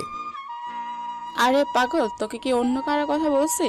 আমাকে কি চোখে পড়ে না? কিরে চুপ করে আছিস কেন? তোর কলেজ আর কত দূর? এই তো সামনেই। তারপর দুজনে কথা বলতে বলতে রিয়ার কলেজের সামনে চলে আসলাম। আমি রিক্সা ভাড়া দিলাম। রিয়া আমাকে মানা করছে, কিন্তু তারপরেও আমি ভাড়া দিছি। দুজনে গেট দিয়ে কলেজের ভিতরে ঢুকলাম। হঠাৎ কয়টা মেয়ে আমাদের সামনে আসলো। তাদের একটা মেয়ে বলল, কিরে রিয়া, তোর সাথে উনি কে? আগে তো কখনো দেখিনি। আরে আমার মনে হয় কি আমাদের রিয়ার বয়ফ্রেন্ড। দেখতে কিন্তু অনেক সুন্দর। যদি রিয়ার আগে আমি দেখতাম তাহলে ওর সাথে প্রেম করতাম। ওই, তোরা কি চুপ করবি? ঋতু মিতু, তোরাও জানিস ওকে? ও হচ্ছে আমার ফুফাতো ভাই রাসেল। তুই তো কখনো আমাদের তোর ফুফাতো ভাইয়ের কথা বলিস নাই। আমি যদি জানতাম আমার ফুফাতো ভাই আছে, তাহলে তো তোদের অবশ্যই বলতাম। তোরা তো আমার ফুফাতো বোন নাদিয়া আপুকে চিনিস, ওনার ছোট ভাই। ও আচ্ছা, তা ভাইয়া কেমন আছেন? আমি এতক্ষণ ওদের কথা শুনে মাথা নিচু করে রাখলাম। আর রিয়ার কথা শুনে তো আমি আরও অবাক হয়ে গেলাম। সে ওদের সত্যিটা বলে নাই। তখন আমি বললাম, প্রথম কথা হচ্ছে আমাকে ভাইয়া বলে ডাকা যাবে না। আমি তোমাদের সাথে সেম ইয়ারে পড়ি। আর আলহামদুলিল্লাহ আমি আছি। আপনারা সবাই কেমন আছেন? যেহেতু আমাদের সাথে পড়েন তাহলে আমাদের আপনি না তুই করে বলবেন। আমরাও ভালো আছি। ঠিক আছে, পরে কথা বলা যাবে, এখন চল ক্লাসে। আমি বলি কি, তোরা ক্লাসে যা, আমি বাসায় চলে যাই। আমি এখান থেকে কি করব? তুই আমাদের সাথে ক্লাসে যাবি? যদি তোদের স্যার এবং ছাত্রছাত্রী কিছু বলে? তাও কথা ঠিক। আচ্ছা তাহলে তুই বাসায় চলে যা, দুপুর 1টার সময় আমাকে এসে নিয়ে যাস। আমি ঠিক আছে বলে কলেজ থেকে বেরিয়ে একটা রিক্সা নিয়ে বাসায় চলে আসলাম। বাসায় কলিং বেল চাপ দেওয়ার পর মামি এসে দরজা খুলে দিল। আমাকে দেখে বলল, কি ব্যাপার রাসেল, তুমি চলে আসলে কেন? আমি কলেজে থেকে কি করব, তাই চলে আসলাম। রিয়া বলেছে তাকে দুপুরে গিয়ে নিয়ে আসতে। ও ঠিক আছে, তুমি রুমে যাও। আমি তোমার জন্য উপরে কফি নিয়ে আসছি। আমি এখন কফি খাবো না। আপু কি ঘুম থেকে উঠেছে? নাস্তা করে এখন আর রুমে আছে। ঠিক আছে। আমি আপুর রুমে গেলাম বলে ভিতরে ঢুকে আপুর রুমে চলে গেলাম। আপুর রুমে এসে দেখি কার সাথে যেন মোবাইলে হেসে হেসে কথা বলছে। আমাকে দেখে ফোনটা কেটে দিল। তখন বলল, তুই আবার রুমে কেন এসেছিস? আমি তোমার রুমে আসলে সমস্যা কোথায়? আর তুমি কার সাথে কথা বলছো? সেটা কি তোকে বলতে হবে? আপু তুমি আমার সাথে এইভাবে কথা বলছো কেন? তোর সাথে আমার কথা বলতে ভালো লাগছে না। তুই আমার রুম থেকে বেরিয়ে যা। আমি আর কোনো কথা না বলে আপুর রুম থেকে বেরিয়ে আমার রুমে চলে আসলাম। বিছানায় বসে ভাবতে লাগলাম, আপুর হঠাৎ কি হলো? আমার মনে হয় তার ভালোবাসা অ্যাকসেপ্ট না করার কারণে আমার উপর রেগে আছে। আপুর এমন কথায় কেন জানি আমার অনেক খারাপ লাগছে। পরে ভাবলাম রাগ করলে করুক, কিছুদিন পর এমনি ঠিক হয়ে যাবে। আর কিছু না ভেবে একটা ঘুম দিলাম। দুপুরের দিকে ঘুম থেকে উঠে দেখি একটা বাজার 10 মিনিট বাকি আছে, তাই কোনো রকম ফ্রেশ হয়ে মামিকে বাসা থেকে বেরিয়ে একটা রিক্সা নিয়ে রিয়ার কলেজের সামনে চলে আসলাম। কলেজের সামনে এসে দেখি রিয়া তার বান্ধবীদের সাথে বাহিরে দাঁড়িয়ে আছে। আমাকে দেখে ঋতু আর মিতুর থেকে বিদায় নিয়ে আমার সাথে রিক্সায় উঠে বসলো। তোর আসতে লেট হলো কেন? আসলে কলেজ থেকে গিয়ে ঘুমিয়ে পড়ছি, উঠতে একটু দেরি হয়ে গেছে, তাই আসতে একটু দেরি হয়েছে। ওহ, তারপর দুজনে কথা বলতে বলতে বাসায় চলে আসলাম। এবার রিয়া আমাকে রিক্সা ভাড়া দিতে দিল না, রিয়া এবার রিক্সা ভাড়া দিল। তারপর দুজনে বাসার ভিতরে ঢুকে যে যার রুমে চলে গেলাম। দেখতে দেখতে 10টা দিন চলে গেল। রিয়া আর তার বান্ধবীদের সাথে ভালো বন্ধুত্ব হয়েছে, কিন্তু আপু আমার সাথে ঠিকভাবে কথা বলে না। সব সময় কার সাথে যেন ফোনে হেসে হেসে কথা বলে। আপুর এড়িয়ে চলা আমার অনেক খারাপ লাগে। এখন কেন জানি আপু ফোনে কারোর সাথে হেসে হেসে কথা বললে আমার কেমন জানি লাগে। রাতে সবাই মিলে খাবার খেতে লাগলাম। তখন নাদিয়া আপু বলল, মামা মামি আমি কালকে ঢাকায় ফিরে যাব, আমার জরুরি কাজ আছে। তুই যাবি মানে? তাহলে রাসেল কি করবে? ও যাবে কিনা সেটা বলতে পারো। রাসেল, তুমি কি বলো? নাদিয়ার সাথে কি তুমি যাবে, নাকি তুমি আরো কিছুদিন থাকবে? না মামা মামি, আমিও আপুর সাথে কালকে চলে যাব। আমি থেকে কি করব? তাহলে ঠিক আছে। তা গাড়ি নিয়ে যাবে নাকি বাসে করে যাবে? না মামা, আমরা বাসে করে যাব। তুমি ড্রাইভারকে বলে দিও আমাদের বাস কাউন্টারে নামিয়ে দিয়ে আসতে। ঠিক আছে। হঠাৎ রিয়ার আবার কি হলো? ও খাবার না খেয়ে রুমে চলে গেল কেন? সেটা আমি বলবো কেমন করে? তুমি গিয়ে তোমার মেয়েকে জিজ্ঞেস করো। ঠিক আছে, ওর সাথে পরে কথা বলবো। এখন খাবার খাও। সবাই খাবার খেতে লাগলো। আমি খাবার খেয়ে রুমে চলে আসলাম। রুমে এসে দেখি টেবিলের উপর একটা কাগজ, লেখা আছে, রাসেল তুই একটু ছাদে আয়, আমি রিয়া, তোর সাথে কিছু কথা আছে। রিয়া হঠাৎ আমাকে ছাদে যেতে বলল কেন? আমি আর কোনো কিছু না ভেবে রুম থেকে বেরিয়ে ছাদে চলে গেলাম। ছাদে নিয়ে দেখি রিয়া ছাদের একটা কোথায় অন্যদিকে তাকিয়ে আছে। আমি রিয়ার সামনে গেলাম। তারপর রিয়াকে বললাম, বল আমাকে ছাদে আসতে বললি কেন? রিয়া আমার দিকে ঘুরে তাকালো। রিয়ার চোখ দেখি লাল হয়ে আছে, মনে হয় কান্না করছে। রিয়া বলল, রাসেল, আমি তোকে কিছু কথা বলতে চাই, প্লিজ তুই না করিস না। কি কথা আগে সেটা বল। তারপর রিয়া আমাকে যে কথা বলল সে কথা কখনো আমি রিয়ার থেকে আশা করি নাই। রিয়া এ কথা কিভাবে বলতে পারলো? রাসেল, আমি তোকে প্রথম যেদিন আমাদের বাসায় দেখি, তোর সাথে ধাক্কা খাই, সেদিন থেকে আমি তোকে ভালোবেসে ফেলেছি। আমি মনে করেছি আরো কিছুদিন পর তোকে ভালোবাসার কথা বলবো, কিন্তু যখন শুনেছি তুই কালকে ঢাকায় ফিরে যাবি, তখন আমার মনটা অনেক খারাপ হয়ে যায়। আমি আর থাকতে পারলাম না, তাই তোকে ছাদে ডেকে ভালোবাসার কথা বললাম। সত্যি রাসেল, আমি তোকে অনেক ভালোবাসি। এ কথা বলে রিয়া আমাকে জড়িয়ে ধরলো। আমি রিয়াকে বন্ধু ছাড়া অন্য কিছু ভাবি নাই, তাই ওর সাথে এত ফ্রি হয়েছি। কিন্তু রিয়া যে আমাকে ভালোবাসার কথা বলবে তা আমি কখনো ভাবিনি। আমি রিয়াকে আমার থেকে ছেড়ে বললাম, দেখ রিয়া, আমি তোকে বন্ধু ছাড়া অন্য কিছু কখনো ভাবিনি। আমি তোকে ভালোবাসতে পারবো না। তুই প্লিজ রাগ করিস না। তুই আমার থেকে অনেক ভালো ছেলে পাবি। আমাকে তুই ভুলে যা। রিয়া আমার কথা শুনে জোরে জোরে কান্না করে দিল। তারপর রিয়া বলল, তুই কেন আমাকে ভালোবাসতে পারবি না? আমি কি দেখতে খারাপ? কেন ভালোবাসতে পারবো না সেটা আমি বলতে পারবো না। আর তুই দেখতে অনেক সুন্দর। ঠিক আছে, জোর করে তো আর ভালোবাসা পাওয়া যায় না, কিন্তু আমি তোকে কখনো ভুলতে পারবো না। তোকে আমি অনেক ভালোবেসে ফেলেছি। প্লিজ তুই পাগলামি করিস না। দেখবি তুই আমার থেকে ভালো ছেলে পাবি। ঠিক আছে, আমি রুমে গেলাম। এ কথা বলে রিয়া ছাদ থেকে নেমে গেল। এই কারণে মেয়েদের সাথে বন্ধুত্ব করি না। আমি আর কিছু না ভেবে ছাদ থেকে নেমে নিজের রুমে চলে গেলাম। বিছানায় শুয়ে পড়লাম। পরের দিন সবার থেকে বিদায় নিয়ে আমি আর আপু বেরিয়ে আসলাম। রিয়া আর আমার সামনে আসে নাই। ড্রাইভার আমাদের বাস কাউন্টারে নামিয়ে দিয়ে চলে গেল। আসার সময় আপু একটা কথাও বলে নাই আমার সাথে। আপুর এত পরিবর্তনে আমার অনেক খারাপ লাগছে। আপুর দুষ্টমিগুলো, কেয়ার করা, সব কিছু মিস করছি। আগে ঢাকায় ফিরে যাই, তারপর আপুর সাথে কথা বলবো। টিকিট কেটে দুজনে বাসে উঠলাম। দুজনের সিট একসাথে পড়েছে। আপু জানালার পাশে গিয়ে বসলো। দেখতে দেখতে আমরা ঢাকায় এসে পৌঁছে গেলাম। ড্রাইভার আঙ্কেল আমাদেরকে নেওয়ার জন্য গাড়ি নিয়ে অপেক্ষা করছে। আমি আসার সময় ড্রাইভার আঙ্কেলকে ফোন দিয়ে আসতে বলেছি। দুজনে বাস থেকে নেমে গাড়িতে গিয়ে বসলাম। আমি ড্রাইভার আঙ্কেলের সাথে সামনের সিটে বসলাম। আপু পিছনের সিটে গিয়ে বসলো। আপুর দিকে তাকিয়ে দেখি কার সাথে যেন মোবাইলে চ্যাটিং করছে। আমি আপুর থেকে চোখ সরিয়ে দিলাম। কিছুক্ষণ পর বাসায় চলে আসলাম। আপু গাড়ি থেকে নেমে ভিতরে চলে গেল। আমি জামা কাপড়ের ব্যাগ নিয়ে ভিতরে গেলাম। আন্টি বলল, কি ব্যাপার রাসেল, তোমরা এত তাড়াতাড়ি বাসে আসলে যে? আরো কিছুদিন থাকতে। আন্টি আপুর নাকি কাজ আছে, তাই চলে আসলাম। আর 10 দিন তো থেকে আসলাম। ঠিক আছে, তুমি রুমে গিয়ে ফ্রেশ হয়ে আসো, আমি টেবিলে খাবার দিচ্ছি। ঠিক আছে আন্টি। এই বলে নিজের রুমে চলে আসলাম। রুমে এসে ওয়াশরুমে ফ্রেশ হয়ে নিচে চলে আসলাম। একটা চেয়ার টেনে বসলাম। আপুকে দেখলাম না টেবিলে। তখন আমি আন্টিকে বললাম, আন্টি আপু কোথায়? আপু খাবার খাবে না? ও তো খাবার খেয়ে রুমে চলে গেছে, তুমি খেয়ে নাও। ও। আমি আর কোনো কথা না বলে খাবার খেয়ে রুমে চলে আসলাম। দেখতে দেখতে আরও 10টা দিন চলে গেল। আপুর সাথে কথা বলতে গেলে আমার সাথে কথা বলে না। এই 10টা দিন অনেক কষ্টে কেটেছে। রিয়াদের বাসায় তেমন কষ্ট পাইনি, কারণ রিয়ার সাথে দুষ্টুমি করতে করতে দিন পার হয়ে গেছে। কিন্তু এখানে তো আপুই আমার সাথে সবসময় দুষ্টুমি করতো। আমি এখন বুঝতে পেরেছি, আপুর সাথে কথা না বলতে পারলে আমি অচল। আপুর আগের দুষ্টুমিগুলো খুব মিস করছি। আমার মনে হয় আমিও আপুকে ভালোবেসে ফেলেছি। কিন্তু আন্টি আঙ্কেল কি আমাদেরকে মেনে নিবে? সমাজের মানুষ কি বলবে? আপুকে দেখি এখন সবসময় হাসি খুশি থাকে, কার সাথে যেন মোবাইলে সারাদিন কথা বলে। আপু কি তাহলে অন্য কাউকে ভালোবাসে? না, আমার মনের কথা আপুকে খুলে বলতে হবে। রাতে রাফিকে ফোন দিয়ে বললাম কলেজের সামনে দেখা করতে। রাফিকে বলে দেখি সে কি বলে। আমি একটা জামা গায়ে দিয়ে বাসা থেকে বেরিয়ে একটা রিক্সা নিয়ে কলেজের সামনে চলে গেলাম। কিছুক্ষণ পর দেখি রাফি বাইক নিয়ে আমার সামনে আসছে।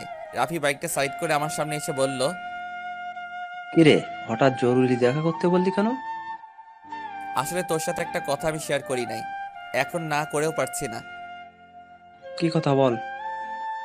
তাহলে শোন। তারপর রিয়াদের বাসা এবং আপুদের বাসা থেকে সবকিছু খুলে বললাম। এখন তুই বল আমি কি করব? আঙ্কেল আন্টি যদি জানতে পারে তাহলে তো আমাকে বাসা থেকে বের করে দিবে। তখন আমি কোথায় যাব? তোর এই বন্ধু থাকতে তোর কোনো সমস্যা নেই। তুই আপুকে তোর মনের কথা খুলে বল, পরেরটা পরে দেখা যাবে। আপু কি এখন আমাকে ভালোবাসবে? আমি তো তার মনে কষ্ট দিচ্ছি। হয়তো কিছুদিন তোর সাথে অভিমান করে থাকবে, তারপর এমনি অ্যাকসেপ্ট করে নিবে। আমার মনে হয় আপু অন্য কোনো ছেলেকে ভালোবাসে।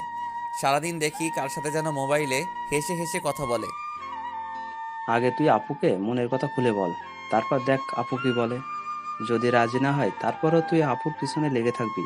তোকে যদি সত্যি ভালোবাসে তাহলে দেখবি তোর সাথে বেশি দিন অভিমান করে থাকবে না। তুই আপুর সব অত্যাচার সহ্য করে নিবি। ঠিক আছে, আজকে আমি আপুকে মনের কথা খুলে বলবো। আমি আর থাকতে পারছি না। এই 10টা দিন আমি অনেক কষ্ট পেয়েছি। ওকে, চল তোকে বাসায় নামিয়ে দিই। ঠিক আছে চল। আমি রাফির বাইকে করে বাসায় চলে আসলাম। রাফি আমাকে নামিয়ে দিয়ে চলে গেল। বাসার ভিতরে ঢুকে দেখি একটা গাড়ি, কিন্তু গাড়িটা তো আঙ্কেলের না। তাহলে বাসায় কারা এসেছে? আমি দরজার সামনে দাঁড়িয়ে কলিং বেল চাপ দিলাম। খালা এসে দরজা খুলে দিল। আমি ভিতরে ঢুকে দেখি আপু শাড়ি পরে মেহমানদের সামনে বসে আছে। আবার একটা ছেলে দেখি তাদের সাথে আছে। আঙ্কেল দেখি বাসায়। সবাইকে অনেক খুশি খুশি লাগছে। আমাকে দেখে আঙ্কেল বলল, রাসেল, তুমি সকালে কোথায় গিয়েছিলে? আসলে আঙ্কেল রাফির সাথে ছিলাম। ও, তা দাঁড়িয়ে আছো কেন? বসো। দেখ, নাদিয়াকে ওরা দেখতে এসেছে। তাদের নাদিয়াকে পছন্দ হয়েছে। এখন বিয়ের দিন তারিখ ঠিক করবে। নাদিয়াপুর বিয়ের কথা শুনে আমার পায়ের নিচের মাটি সরে গেল। এখনই সবার সামনে বলতে ইচ্ছে করছে, নাদিয়া আপু তুমি বিয়েটা করো না। আমি তোমাকে ছাড়া থাকতে পারবো না। আমি তোমাকে অনেক ভালোবেসে ফেলেছি, কিন্তু সেটা আর বলতে পারছি না। তাদের দেখে বোঝা যাচ্ছে তারা এই বিয়েতে অনেক খুশি। সবচেয়ে বড় কথা হলো আপুকেও দেখি অনেক খুশি। তাদের এই খুশির মাঝে আমার ভালোবাসার কথা বলতে পারবো না। আমি চাই না আমার কারণে তাদের খুশি নষ্ট হয়ে যাক। আর ছেলেটা দেখতে অনেক সুন্দর, আপুর সাথে ভালো মানাবে। আমি নিজের কষ্ট চেপে রেখে তখন আমি বললাম, তাহলে তো অনেক ভালো, তোমরা যেটা ভালো মনে করো। তোর কি ছেলেকে পছন্দ হয়েছে? ওনাকে পছন্দ না হওয়ার কি আছে? দেখতে অনেক সুন্দর, আপুর সাথে ভালো মানাবে। তাহলে আমরা বিয়ের দিন তারিখ ঠিক করতে পারি। তারপর তারা বিয়ের দিন তারিখ ঠিক করলো। আগামী শুক্রবার আপুর বিয়ে। আমি আর তাদের মধ্যে না থেকে নিজের রুমে চলে আসলাম। দরজা আটকে দিয়ে অনেক কান্না করতে লাগলাম। জীবনে কোনো মেয়েকে ভালোবাসি নাই, এই প্রথম একজনকে ভালোবাসলাম, কিন্তু তাকে আর বলতে পারলাম না। বলার আগেই তার বিয়ে ঠিক হয়ে গেল। হঠাৎ আমার মোবাইলটা বেজে উঠল। দেখি রিয়া ফোন দিছে। আজকে এতদিন পরে রিয়া আজকে ফোন দিছে। চোখের পানি মুছে ফোনটা রিসিভ করলাম। কিরে, কেমন আছিস? আছি কোনো রকম। তুই কেমন আছিস? আমি আলহামদুলিল্লাহ ভালো আছি। মামা মামি তারা কেমন আছে? সবাই ভালো আছে, কিন্তু তোর কথা কেমন জানি লাগছে। কি হয়েছে তোর? আমার তো কিছুই হয়নি। তুই মনে হয় আমার থেকে কিছু লুকাচ্ছিস। বল, কি হয়েছে তোর? বলতে পারি, কিন্তু তুই আমাকে কথা দিতে হবে। তুই কাউকে কিছু বলবি না। ঠিক আছে, বলবো না। এবার বল। তাহলে শোন, রিয়াকে সবকিছু খুলে বললাম। এটা তুই কি বলছিস? আমি ফুফা ফুফির সাথে কথা বলি? না রে, তারা শুনলে অনেক কষ্ট পাবে। তারা এই বিয়েতে অনেক খুশি।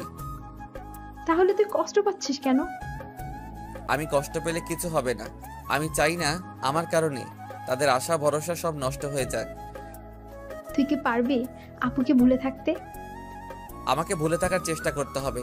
এই বিয়েতে আপু রাজি আছে। তাহলে আপু যখন তোকে ভালোবাসার কথা বলেছে তখন রাজি হসনি কেন?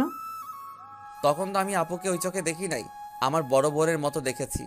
আর আঙ্কেল আন্টি এবং সমাজের কথা চিন্তা করে আপুকে মানা করে দেই।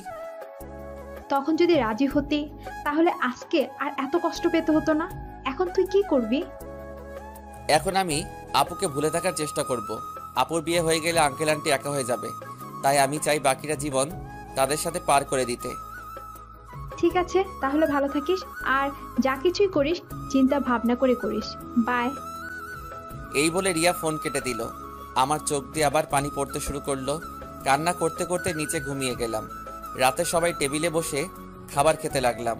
তখন আঙ্কেল বলল, রাসেল, আমি চাই নাদিয়ার বিয়ের সবকিছু তুমি করবে। ঠিক আছে আঙ্কেল।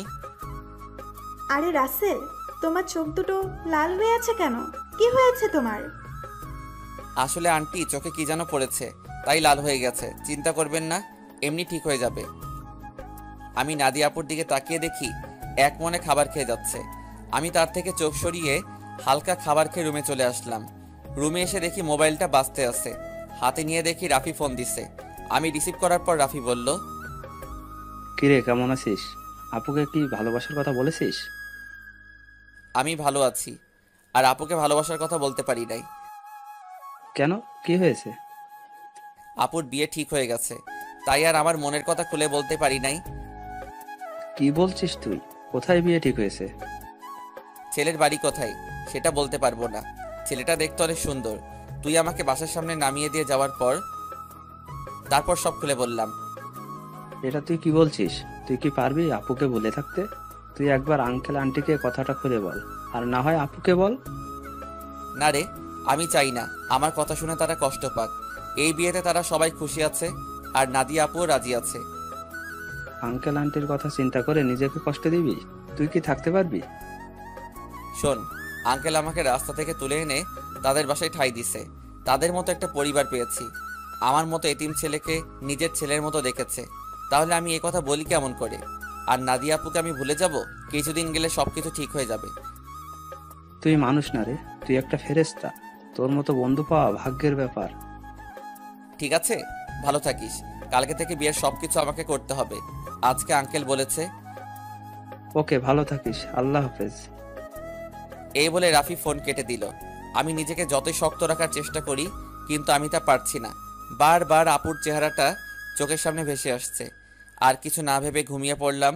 সকালে ঘুম থেকে উঠতে দেরি হয়ে গেছে। আজকে আমাকে কেউ ডাকতে আসে নাই। মনে হয় কাজে কামে বিজি সবাই। আমি বিছানা থেকে নেমে ওয়াশরুমে চলে গেলাম। ফ্রেশ হয়ে একটা জামা গায়ে দিয়ে নিচে আসলাম। নিচে এসে একজনকে দেখে আমি পুরো অবাক হয়ে গেলাম। আর কেউ নয়, আপুর সাথে যে ছেলের বিয়ে ঠিক হয়েছে সেই ছেলে। আমি এখনো ওনার নাম জানি না। আমাকে দেখে ডাক দিল। আসসালামু আলাইকুম দুলা ভাই, কেমন আছেন? আলহামদুলিল্লাহ ভালো আছি, তুমি কেমন আছো? আমিও ভালো আছি। দুলা ভাইয়ের নামটা তো জানা হলো না। তা হঠাৎ বিয়ের আগে শ্বশুরবাড়িতে? আমার নাম রনি, নিজের অফিস দেখাশোনা করছি। আর আজকে নাদিয়াকে নিয়ে মার্কেটে যাব বিয়ের কেনাকাটা করতে। আমি চাই নাদিয়ার পছন্দ মতো সবকিছু কিনে দিতে। খুব ভালো। তা আপু কোথায়? নাদিয়া রেডি হয়ে আসছে, তুমিও আমাদের সাথে চলো। না দুলাভাই, আঙ্কেল আমাকে বিয়ের সব কিছুর দায়িত্ব দিছে। আমি নাস্তা করে বাহিরে গিয়ে বিয়ের কার্ডের অর্ডার, ডেকোরেশন সব কিছু করে আসতে হবে। আমার হাতে অনেক কাজ। আপনি আপুকে নিয়ে যান। তোমার যখন কাজ আছে তাহলে তো আর জোর করা যাবে না। চলুন, নাস্তা করবেন। আমি বাসা থেকে করে এসেছি, তুমি করে নাও। ঠিক আছে বলে নাস্তা টেবিলে চলে আসলাম। খালা আমাকে নাস্তা দিয়ে গেল। হঠাৎ সিঁড়ির উপর চোখ গেল, দেখি আপু সুন্দরভাবে সেজেগুজে নিচে নামছে। আপুকে দেখতে অনেক সুন্দর লাগছে। আপু আমার দিকে তাকাতেই আমি চোখ সরিয়ে নিলাম।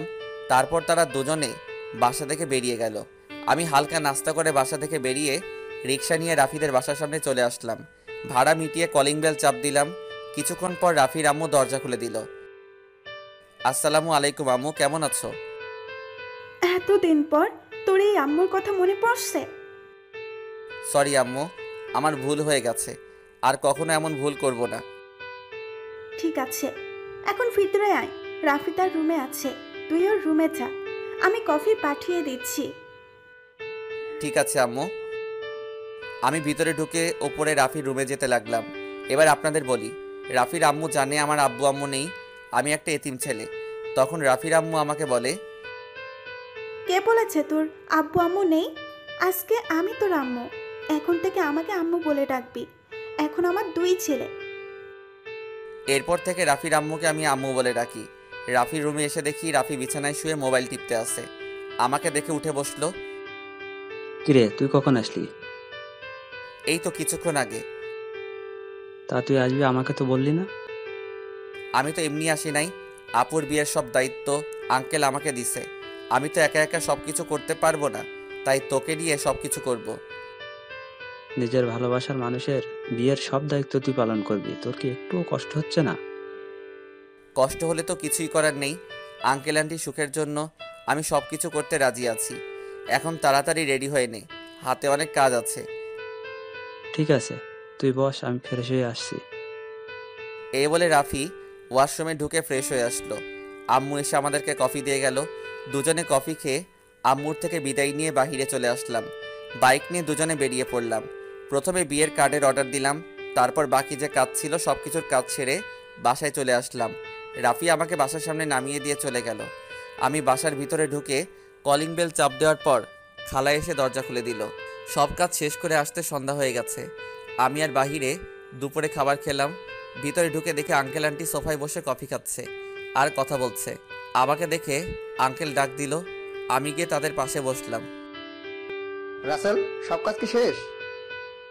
জি আঙ্কেল, কালকে সকালে ডেকোরেশনের সব লোক মালপত্র নিয়ে চলে আসবে। আর বিয়ের কার্ড কালকে বিকালে নিয়ে আসতে বলছে। ফুলের লোক গায়ে হলুদের দিন সকালে আসবে। ঠিক আছে, তুমি এখন রুমে গিয়ে ফ্রেশ হয়ে কিছুক্ষণ রেস্ট নাও। কালকে আবার কাজে লেগে পড়তে হবে। ঠিক আছে আঙ্কেল। এই বলে নিজের রুমে চলে আসলাম। ওয়াশরুমে ঢুকে ফ্রেশ হয়ে বিছানায় শুয়ে পড়লাম। রাতে খাবার খাওয়ার জন্য খালা ডেকে গেছে, তাই বিছানা থেকে উঠে নিচে চলে আসলাম। টেবিলের সামনে গিয়ে দেখি আঙ্কেল আন্টি আর আপু বসে আছে। আমি একটা চেয়ার টেনে বসলাম। আন্টি খাবার বেড়ে দিল। আপুর দিকে তাকিয়ে দেখি এক মনে খাবার খেয়ে যাচ্ছে। আমার দিকে একটাবার তাকালো না। আমি খাবার খেয়ে নিজের রুমে চলে আসলাম। তারপর বিছানায় শুয়ে পড়লাম। পরের দিন বিকালে বিয়ের কার্ড নিয়ে আসলাম। তখন আমি আঙ্কেলকে বললাম, আঙ্কেল বিয়ের কার্ডগুলো কি করব? তোমার বন্ধু বান্ধব কতজন আছে তাদের একটা করে দিয়ে এসো। আমি কিছু রাখছি, আর বাকিগুলো নাদিয়াকে দিয়ে দেয়। আঙ্কেল আমার তেমন বন্ধু নেই। আমার একমাত্র বন্ধু শুধু রাফি এবং তার পরিবার। ঠিক আছে, তাদের বিয়ের কার্ড দিয়ে এসো। আমি কিছু রাখছি, বাকিগুলো নাদিয়াকে দিয়ে আয়। আঙ্কেল কিছু কার্ড রাখলো। বাকিগুলো নিয়ে আপুর রুমের সামনে গেলাম। বাহির থেকে বললাম, আপু ভিতরে আসতে পারি? আয়। আমি ভিতরে ঢুকে দেখি আপু বিছানায় বসে আছে, কিন্তু অবাক করার বিষয় হলো আপুর চোখ দুটো লাল হয়ে আছে। আমাকে দেখে বলল, কেন এসেছিস? আসলে আপু, আঙ্কেল বলেছে বিয়ের কার্ডগুলো তোমাকে দিতে, তোমার বন্ধু বান্ধবকে দেওয়ার জন্য। ঠিক আছে, রেখে যা। আমি বিছানার উপরে কার্ডগুলো রেখে যেই না রুম থেকে বেরিয়ে যাব, তখন আপু আমাকে পেছন থেকে জড়িয়ে ধরে কান্না করে দিল। আমি আপুকে আমার দিকে ঘুরিয়ে বললাম, আপু তুমি কান্না করছো কেন? তুই কি মানুষ নাকি অন্য কিছু? আপু হঠাৎ এই কথা বলল কেন? আমাকে রিয়া ফোন করে সব বলে দিছে। তুই আমাকে ভালোবাসার কথা বললি না কেন?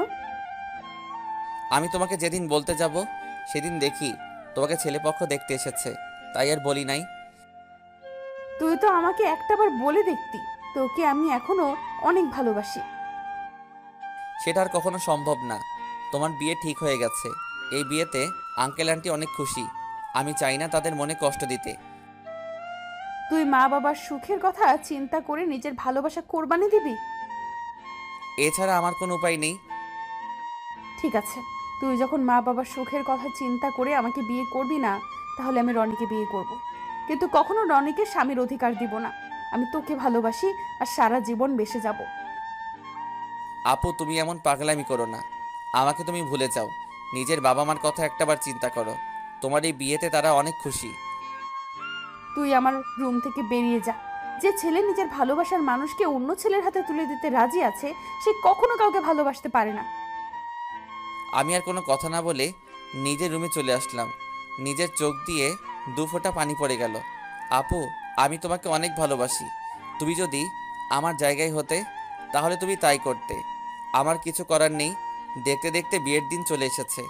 আপুর বিয়েতে সবাই এসেছে। আজকে আপুর গায়ে হলুদ। আপুকে স্টেজে আনা হয়েছে। এক এক করে সবাই আপুকে হলুদ লাগাতে লাগলো। আমি একটু দূরে দাঁড়িয়ে দাঁড়িয়ে দেখতে লাগলাম। হলুদ শাড়িতে আপুকে অনেক সুন্দর লাগছে, যেন একটা পরী সামনে বসে আছে। রিয়া আমার সামনে এসে বলল, কি রে, এখানে দাঁড়িয়েছিস কেন? এমনি দাঁড়িয়ে আছি। তুই কি মনে করছিস আমি কিছু বুঝি না? এখনো সময় আছে। তুই মামা মামিকে সবকিছু খুলে বল। না রে, আমি চাই না তাদের মনে কষ্ট দিতে। তোর কি কষ্ট হচ্ছে না? আমি চুপ হয়ে গেলাম। মনে মনে বললাম, আমার ভিতরটা ফেটে যাচ্ছে, কিন্তু আমি এখন কি করব? আমাকে চুপ থাকতে দেখে রিয়া আবার বলল, কি রে, কথা বলছিস না কেন? আমার ভালো লাগছে না, তুই আমাকে একটু একা থাকতে দে। রিয়া আর কোনো কথা না বলে চলে গেল। হঠাৎ আঙ্কেল আমার সামনে এসে বলল, কি ব্যাপার রাসেল, তুমি এখানে দাঁড়িয়ে আছো কেন? যাও নাদিয়াকে হলুদ লাগিয়ে দিয়ে আসো। যাচ্ছি আঙ্কেল। বলে স্টেজে উঠে নাদিয়া আপুর সাথে বসলাম। আপু আমার দিকে করুণ চোখে তাকালো। আমি একটু হলুদ আপুর গালে লাগিয়ে দিলাম। তারপর মিষ্টি আপুর মুখের সামনে ধরলাম, কিন্তু আপু খাচ্ছে না, আমার দিকে তাকিয়ে আছে। তখন আন্টি বলল, কি রে নাদিয়া, রাসেল তোর মুখের সামনে মিষ্টি ধরে রাখছে, তুই খাস না কেন? আন্টির কথা শুনে আপু হালকা একটু মিষ্টি খেলো। তারপর আপু আমাকে একটু মিষ্টি খাইয়ে দিল। আমি আর বসে না থেকে ছাদে চলে গেলাম। অনেক কষ্টে আপুর সামনে চোখের পানি আটকে রেখেছি। ছাদের কিনারে দাঁড়িয়ে কান্না করতে লাগলাম। আজকে রাতটা পার হলে কালকে আপুর বিয়ে হয়ে যাবে। নিজের চোখের সামনে কিভাবে দেখবো আপুর বিয়ে? আমার চোখের পানি কোনো বাধা মানছে না। অঝোর ধারায় পানি পড়তে লাগলো। ছাদে কতক্ষণ ছিলাম বলতে পারবো না। আমার একটা জিনিস কিছুতেই মাথায় ঢুকছে না। রাফিকে আজকে গায়ে হলুদে দেখলাম না। ও কোথায়? আমাকে তো বলছে সন্ধ্যার পর চলে আসবে। আম্মু আব্বু তারা এসেছে, কিন্তু তাকে দেখলাম না। পকেট থেকে মোবাইলটা বের করে রাফিকে ফোন দিলাম, কিন্তু তার মোবাইল বন্ধ বলছে। আমি আর কিছু না ভেবেই নিচে নামতে যাব, হঠাৎ ছাদে কারো আসার শব্দ পেলাম। নিচের দিকে তাকিয়ে দেখি আপু ছাদের দিকে আসছে। আপু আমাকে দেখে হাত ধরে টেনে ছাদের কিনারে নিয়ে আসলো। তখন আপু বলল, নিজেকে এত কষ্ট দিচ্ছিস কেন রাসেল? এখনো সময় আছে। তুই আব্বু আম্মুকে সবকিছু খুলে বল। তুই যদি বলতে ভয় পাস তাহলে আমি বলি। না আপু, তুমি এই কাজ কখনো করবে না। তারা শুনলে অনেক কষ্ট পাবে। আমি চাই না তারা আমার কথা শুনে কষ্ট পাক। তুই কি পারবি আমাকে ছেড়ে থাকতে?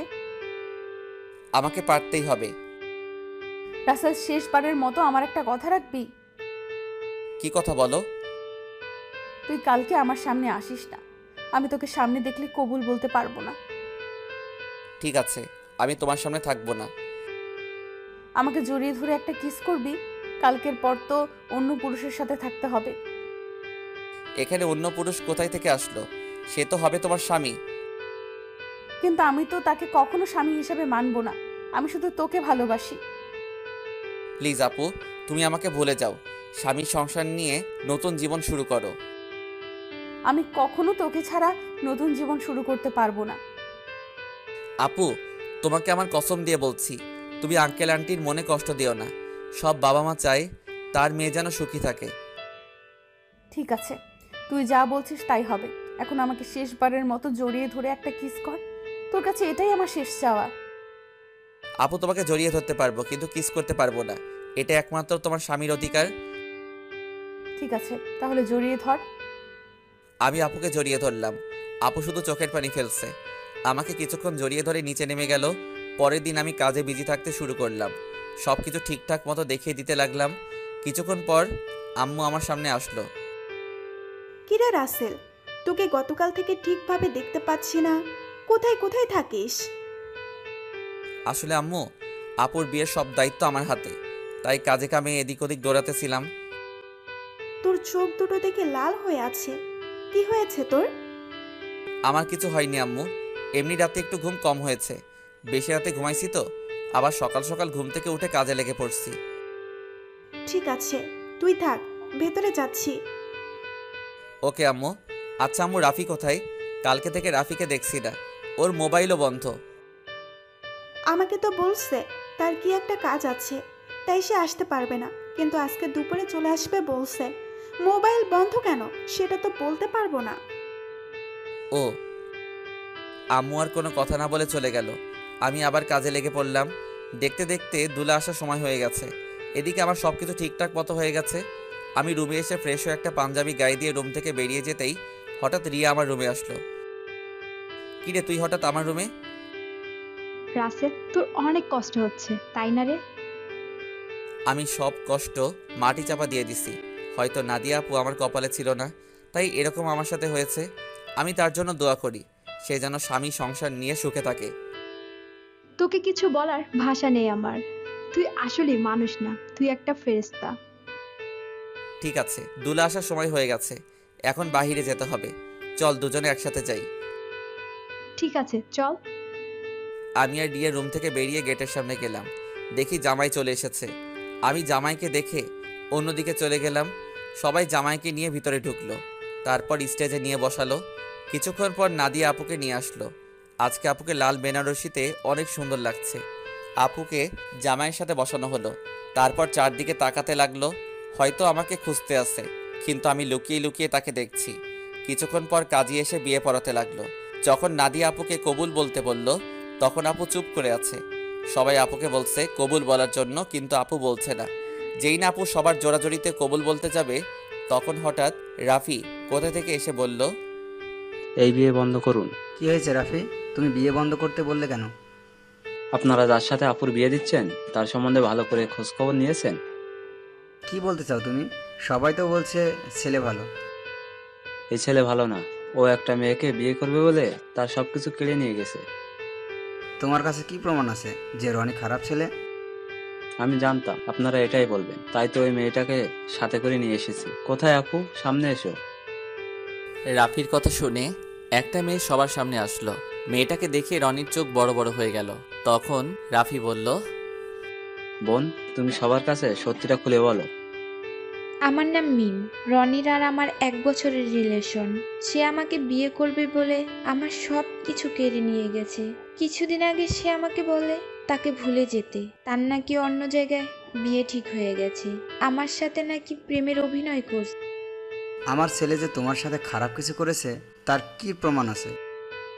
আমার মোবাইলে আমার আর রনির একসাথে ছবি আছে এবং কিছু নেগেটিভ ছবিও আছে, চাইলে দেখতে পারেন। বলে মোবাইলটা রনির বাবার হাতে দিল। তখন রনির আব্বু বলল, আমি তোমাদের দুজনের ছবি শুধু দেখেছি, আর ওগুলো দেখতে চাই না। রহমান সাহেব, আপনি আমাকে ক্ষমা করে দিন। আমি জানতাম না আমার ছেলে এতটা খারাপ। যদি জানতাম তাহলে কখনো আপনার মেয়ের জন্য বিয়ের প্রস্তাব নিয়ে আসতাম না। আমি আজকে ওদের দুজনকে বিয়ে দিব, পারলে আমাকে মাফ করে দিবেন। এই বলে রনির বাবা মিম এবং রনিকে নিয়ে তারা বাসা থেকে বেরিয়ে গেল। সবাই এখন চিন্তা করছে নাদিয়ার কি হবে। তখন আঙ্কেল বলল, এখন আমার মেয়েটার কি হবে? এখন কে ওকে বিয়ে করবে? তখন রাফি আর রিয়া আঙ্কেলের সামনে গিয়ে বলল, আঙ্কেল, আপনি কোনো চিন্তা করবেন না, আপুর বিয়ে আজকে এবং এখনই হবে। তুমি কি বলছো রাফি? আমার মেয়েকে বিয়ে করবে? আমি তোর কথা কিছুই বুঝলাম না, তুই কার কথা বলছিস? সে আর কেউ নয়, আমি রাসেলের কথা বলছি। রাসেল আর নাদিয়া আপু দুজনকে পাগলের মতো ভালোবাসে। শুধু আপনাদের সুখের কথা চিন্তা করে নিজের ভালোবাসা কোরবানি দিতে চেয়েছে। কারণ মামা, তুমি ওকে রাস্তা থেকে তুলে নিয়ে এসে বাসায় ঠাঁই দিয়েছো, তাই তোমাদের নুন খেয়ে তোমাদের মন নষ্ট করতে দিতে চাইনি। আমি আপনাদের সবকিছু খুলে বলি। তারপর সবকিছু খুলে বললাম। আঙ্কেল রাফির কথা শুনে আমার সামনে সে ঠাস করে একটা থাপ্পড় মেরে বলতে লাগলো, নিজেকে খুব মহান মনে করছিস তাই না? তোকে আমি বাইরের ছেলে মনে করেছি, তুই কেন এমন করছিস? আমি তোমাদের সাথে প্রতারণা করতে পারবো না। আমি আপনাদের দুজনকে সবসময় নিজের মা বাবার মতো দেখে এসেছি। আপনি একটা এতিম ছেলেকে ঠাঁই দিয়ে নতুন জীবন দিয়েছেন।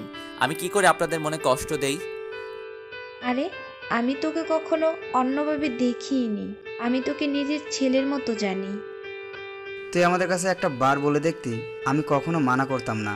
এটা শুনে আমি আরো খুশি হয়েছি। আচ্ছা, তোর কথা বাদ দিলাম, নাদিয়া তো আমাদের খুলে বলতে পারতি। আমি তোমাদের সব কিছু খুলে বলতে চেয়েছি, কিন্তু রাসেল আমাকে মানা করেছে, আবার আমাকে কসম দিছে। ঠিক আছে, এখন সব বাদ। এখন রাফি, তুমি রাসেলকে তৈরি করে নিয়ে আসো। ঠিক আছে আঙ্কেল।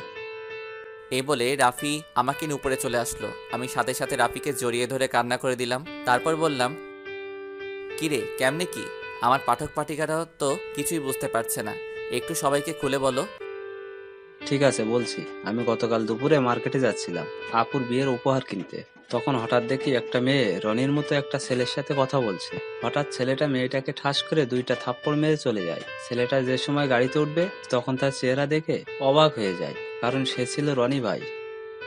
আমি আর দাঁড়িয়ে না থেকে মেয়েটার কাছে গেলাম। তখন তাকে জিজ্ঞেস করি, ওই ছেলেটার সাথে তোমার কি সম্পর্ক? তারপর মেয়েটি সব খুলে বলে। কি বলেছে আপনারা তো সব জানেন। তুই মিমের সব কথা শুনে কি বলছিস? আমি ওর কথা শুনে তাকে নিয়ে বাসায় চলে আসলাম। আব্বু আম্মুকে বললাম, আমার বন্ধু, তোমরা সবাই বিয়ে বাড়িতে চলে যাও, আমি বিয়ের দিন যাব। আমার বন্ধুর সাথে আমার কিছু কাজ আছে। আব্বু আম্মু পরে কিছু বলে নাই? মানে একটা মেয়ের সাথে তোর কি কাজ? তুই তো জানিস আব্বু আম্মু আমাকে অনেক বিশ্বাস করে, তার ছেলে কখনো খারাপ কাজ করবে না। আব্বু আম্মু চলে আসার পর কোনো রকম রাতটা কাটিয়ে পরের দিন বিয়ে বাড়িতে নিয়ে আসলাম। আমি সবার সামনে রনির মুখোশ খুলে দেওয়ার জন্য বিয়ের দিন মিমকে নিয়ে আসি। আজকে তোর কারণে আমার ভালোবাসার মানুষকে আপন করে পেয়েছি।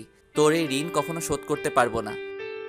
হয়েছে হয়েছে, তোর ঋণ শোধ করা লাগবে না, শুধু আমার একটা হেল্প করে দিতে হবে। বল তোর কি হেল্প লাগবে? আমার সাথে একটা মেয়ে দাঁড়িয়ে যখন আঙ্কেলের সাথে কথা বলছে, ওই মেয়েটাকে আমার পছন্দ হয়েছে। ওর সাথে আমার লাইনটা ক্লিয়ার করে দিবি। তার মানে তুই রিয়ার কথা বলছিস? আরে তোকে তো ওর কথা বলছি। মানে আমি তো কিছুই বুঝতে পারছি না। তোকে বলছি না, আমাকে আপুর মামাতো বোন রিয়া প্রপোজ করছে, এই সেই মেয়ে। কি? তার মানে ওই সেই রিয়া? কিন্তু চেহারা তো কিন্তু মার্শাল্লাহ। এখন আমার সাথে লাইনটা করে দে। ঠিক আছে দিব, আগে আমার বিয়েটা শেষ হোক। ঠিক আছে, এখন ফ্রেশে আয়, আমাদের জন্য সবাই অপেক্ষা করছে। আমি আর কোনো কথা না বলে ওয়াশরুমে ঢুকে ফ্রেশ হয়ে একটা পাঞ্জাবি গায়ে দিয়ে রাফির সাথে নিচে চলে আসলাম। আমাকে নিয়ে আপুর পাশে নিয়ে বসালো। তখন আপু আমার কানের কাছে মুখ এনে বলল, আজকে তোর খবর আছে, শুধু বিয়েটা হয়ে যেতে দে, তুই আমাকে অনেক কষ্ট দিয়েছিস। সেটা বাসর ঘরে দেখা যাবে। আমিও কিন্তু কম কষ্ট পাইনি। কাজী বিয়ে পড়ানো শুরু করলো। আগে আপুকে কবুল বলতে বলল, আপু সাথে সাথে কবুল বলে ফেললো। সবাই মুচকি মুচকি হাসছে। এবার আমাকে বলতে বলল, কিন্তু আমি বলছি না, আমি আপুকে একটু লাগানোর জন্য দেরি করছি। আপু আমাকে কনুই দিয়ে গুঁতা দিল। আমি সাথে সাথে কবুল বলে ফেললাম। সবাই জোরে জোরে হাসা শুরু করলো। তারপর কাজী মোনাজাত ধরলো। সবাই আমাদের জন্য দোয়া করলো। তারপর সবাই খাওয়া দাওয়া করে বাসায় চলে গেল। আব্বু আম্মু আমার কাছ থেকে বিদায় নিয়ে চলে গেল। রাফি আমার সাথে থেকে গেল। এখন আমি আর রাফি ছাদে বসে আছি। ছাদে আসার সময় রিয়াকে বলেছি ছাদে আসার জন্য। আমি আর রাফি বসে বসে কথা বলছি। কিছুক্ষণ পর রিয়া ছাদে আসলো। তখন আমি বললাম, কি রে, তোর আসতে এত দেরি হলো কেন? দেরি কি আর এমনি হয়েছে? তোর বাসর ঘর সাজাতে দেরি হয়ে গেছে। এখন বল, কি জন্য ডাকলি? আজকে বিয়েবাড়িতে একটা ছেলে তোকে দেখে পছন্দ করে, সে নাকি তোর সাথে প্রেম করতে চায়। আমার কথা শুনে রাফি মাথা নিচু করে ফেলছে। তখন রিয়া বলল, ছেলেটাকে জানতে পারি?